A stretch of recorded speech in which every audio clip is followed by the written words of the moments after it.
महाराज मनु ने सब राजपाट अपने बच्चे को दिया, लेकिन बच्चा ले नहीं रहा है महाराज, उनका पुत्र ले नहीं रहा है। ओ आज की विडंबना देखो महाराज, आज का समय, आज पिता बच्चों को अपना साम्राज्य देने को तैयार नहीं, और बेटे लेने के लिए पड़े हैं। पिता के पीछे ना जाने कितने षड्यंत्र रच दे। ऐसे ऐसे केस सुनने को मिले हैं महाराज कि पिता को ही रास्ते से हटा दिया केवल साम्राज्य के चक्कर में। ये वैसे पुत्र हैं जो कुपुत्र हैं, और जो सुपुत्र होता है वो अपने पिता का आज्ञाकारी होता है। संपत्ति तो अपने पिता की बांट लेंगे, और कई जगह तो ऐसा देखा है मैंने कि पिता को भी बांट ले।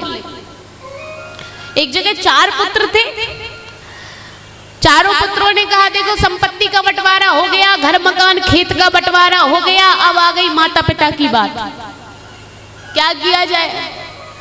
कहा ऐसा करो भैया कि 2-2 महीने रख लो। बोले 2 महीने से काम नहीं चलेगा, 3-3 महीने रखना पड़ेगा, 3 को 12। और जब 4 पुत्र हैं तो 3-3 महीने बोले तुम माता जी को रखो, हम पिताजी को रखेंगे, फिर हमारे यहाँ माता जी का नंबर आ जाएगा, तुम्हारे यहाँ पिताजी का, ऐसे बांट लो। माता पिता को भी बांट दिया। अब उसमें एक जो इन महीनों में 31वां महीना भी पड़ता है, एक दिन ज्यादा। तो बेटे ने कहा पिताजी से, सुनो पिताजी, हमारी 30 दिनों की बात थी, हमने बात की थी तो 30 दिनों की बात की, आज एक एक्स्ट्रा दिन है, आप चले जाओ उन भैया के पास जाओ, उनके यहाँ जाना है। उनके यहाँ पहुंचे तो उस बेटे ने कहा पिताजी आपको तो कल लाना चाहिए, 1 महीने से प्रारंभ होता है आपका समय घर में।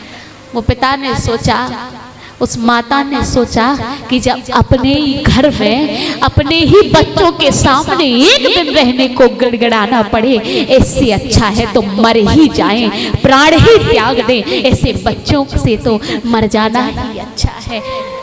आज का इस समय कहीं कहीं देखा हुआ है महाराज, लेकिन जो सुपुत्र होते हैं वो अपने माता पिता को अपने से दूर नहीं कर पाते, और कुपुत्र वृद्धाश्रमों में अपने माता पिता को डाल देते हैं। इस समय क्यों आया? क्योंकि हम सत्संग से दूर हैं।